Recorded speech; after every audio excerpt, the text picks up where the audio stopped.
Ipapamassage tayo, love? Yes. Tanggal yung kinain ko dito. Ako ngayon, 43.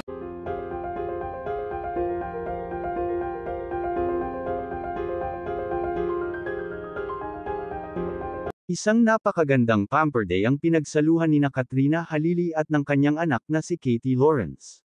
Sa gitna ng kanilang abalang schedule, naglaan sila ng oras para sa isa't isa at nagtungo sa paborito nilang spa upang mag-relax at mag-recharge.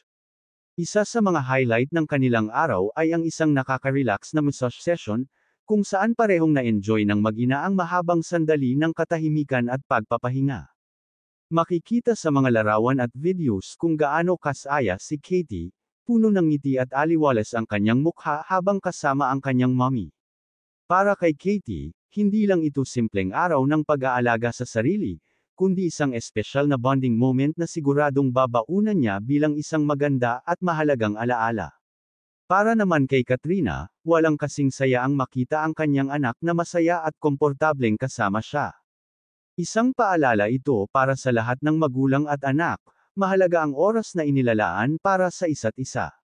Hindi kailangang bongga o magarbo, basta't kasama ang mahal mo, sapat na. Ipapamassage tayo, love? Yes. Tanggal yung kinain ko dito. Ako ngayon, 43. Gusto mo dun?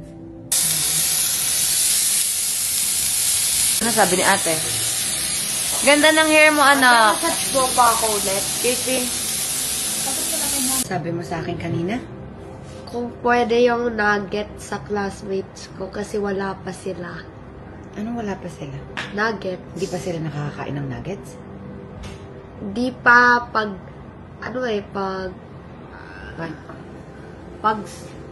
gusto nila eh po. Please. Pag in-invite mo yung mga friends mo sa bahay, bilhin ko ng nuggets. Wala ng candy, ha? Meron ko candy. Puro ka na lang daw candy, dapat daw healthy naman. Pwede fruits. Yes. Sino nagagalit? Yung mga may mga nagko-comment doon, bakit puro candy pinapakain, dapat healthy. Pwede nuggets, minsan lang po. Yes.